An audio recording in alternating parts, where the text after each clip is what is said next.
ইউএসের সাথে বাংলাদেশ প্রথম ম্যাচটা হারলো, খুব বাজেভাবে হারলো।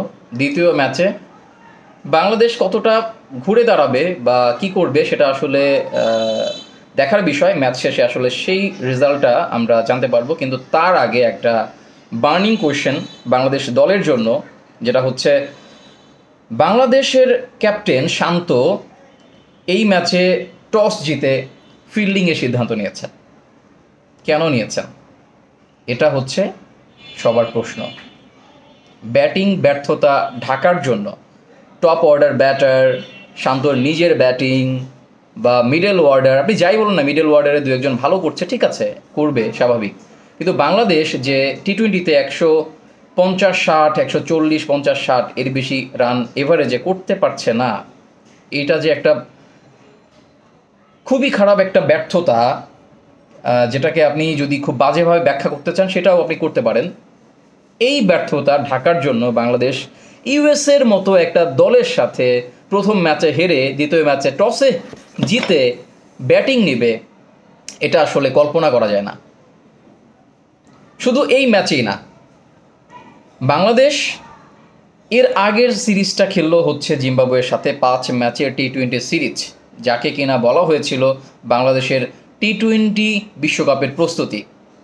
সেই টি-20 জিম্বাবুয়ের সাথে যেই ম্যাচগুলো খেলেছিল, প্রথম 2টা ম্যাচ কিন্তু শান্ত টস জিতেছিল। সেই 2টা ম্যাচ ফিল্ডিং নিয়েছিল বাংলাদেশ।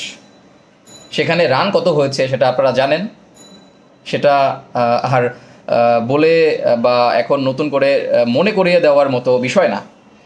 তো শুধু এই জিম্বাবুয়ে সিরিজেই না, গত বিশ্বকাপে, মানে গত বিশ্বকাপ বলতে হচ্ছে গত টি-20 বিশ্বকাপকে আমি বলছি, অস্ট্রেলিয়া যেটা হয়েছে, সেই 2022 সালে টি-20 বিশ্বকাপের পর বাংলাদেশ এই ইউএসএ সিরিজ সহ মোট 7টা দেশের সাথে সিরিজ খেললো।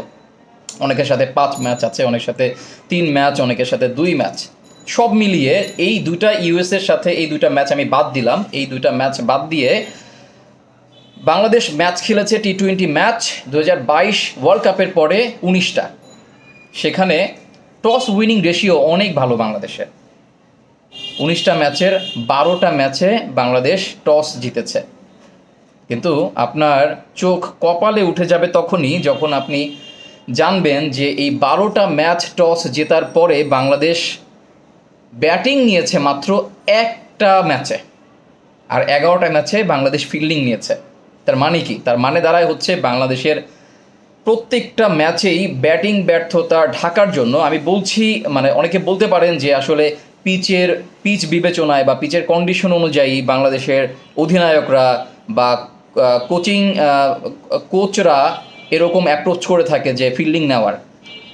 বিষয়টা মোটেও এমন না। এরকম অনেক পিচ রিড করে যে টসে জিতলে ব্যাটিং নেওয়ার মতো একটা অবস্থা ছিল, সেই ম্যাচগুলোতেও বাংলাদেশ ফিল্ডিং নিয়েছে। তার মানে হচ্ছে বাংলাদেশ তাদের ব্যাটিং ব্যর্থতাটাকে ঢাকার জন্য, মানে ওই যে কথায় আছে না যে শাক দিয়ে মাছ ঢাকার মতো একটা অবস্থা, সেরকম এই টসে জিতে ব্যাটিং না নিয়ে ফিল্ডিং নিয়ে শাক দিয়ে মাছ ঢাকার মতো একটা অবস্থা বাংলাদেশের ক্রিকেটের বা বাংলাদেশ ক্রিকেট দলের টি-20-র। যদি আপনি ওভারভিউ বলতে চান বা বলতে পারেন আপনি এই কথাগুলো। ইউএসের সাথে বাংলাদেশ দ্বিতীয় ম্যাচে প্রথম ম্যাচে হেরেছে খুবই বাজেভাবে, যেটা মানে ইউএসের জন্য একটা রেকর্ড, বাংলাদেশের জন্য একটা লজ্জার রেকর্ড। ইউএসের জন্য ইউএসএ বাংলাদেশের মতো একটা দলকে হারাতে পেরেছে, এর জন্য তারা অবশ্যই গর্ববোধ করবে। কারণ ইউএসের দলটাকে বলা হয়, ইউএসএ ক্রিকেট টিমটাকে বলা হয় বাতিল বিশ্বের ক্রিকেট টিম।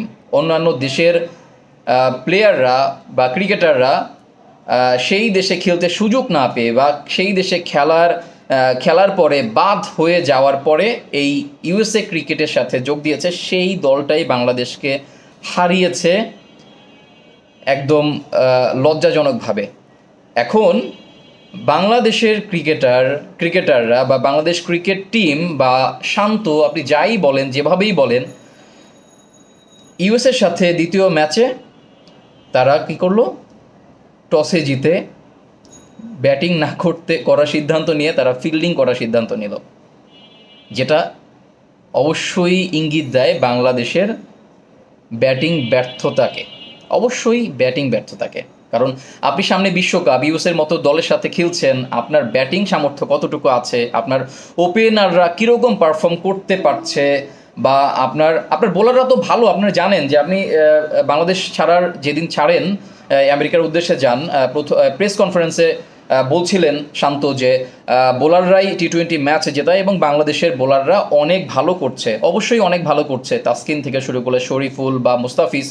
লাস্ট ম্যাচে ইউএসের সাথে যদিও মুস্তাফিজ বা শরীফুলদের দিনটা খারাপ গিয়েছিল, তবে আমি বলতে চাই বাংলাদেশের ব্যাটিং ইউনিট থেকে বর্তমানে এই সময়ে বোলাররা অনেক ভালো করছে, অনেক ভালোই করছে। তো যেহেতু বোলাররা ভালো করছে, তাহলে আপনি বোলারদের পরীক্ষা কেন নিতে চাচ্ছেন? আপনি টসে জিতে কেন ব্যাটিং না নিয়ে ফিল্ডিং নিচ্ছেন? আপনার ব্যাটাররা তো দুর্বল, আপনার ওপেনাররা রান পাচ্ছে না, টপ অর্ডাররা রান পাচ্ছে না। আপনি এখানে এই দুই একটা ম্যাচ আপনি তাদের ঝালাই করার বা যেই সুযোগটা আছে বিশ্বকাপের আগে, অবশ্যই অন্য একটা দলের সাথে খেলা, অন্য কন্ডিশনে খেলা আপনাদের প্রস্তুতির একটা বিষয়। অবশ্যই ভালো প্রস্তুতি, আপনি ইউএসের সাথে হেরেছেন, আপনি বলতে পারেন না ইউএসএ খারাপ টিম। এখন আপনাদের কাছে বলার কোনো অপশন নেই, তাহলে আপনি কেন এই সময়ে এসে ব্যাটিং না নিয়ে ফিল্ডিং নেবেন?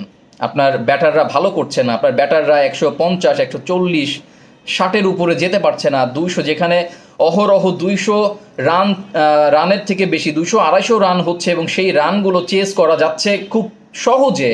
আপনি তাহলে কেন আপনি টস জিতে ফিল্ডিংয়ের সিদ্ধান্ত নেবেন?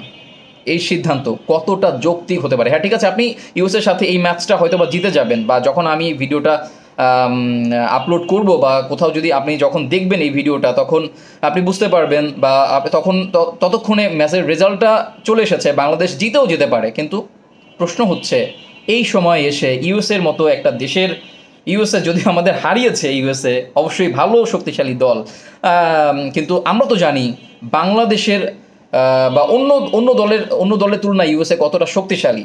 সেই দলের সাথে আপনি শেষ মুহূর্তে এসে টস জিতে ফিল্ডিং নেবেন, ব্যাপারটা মোটেও মেনে নেওয়ার মতো নয়, একদমই মানা যায় না।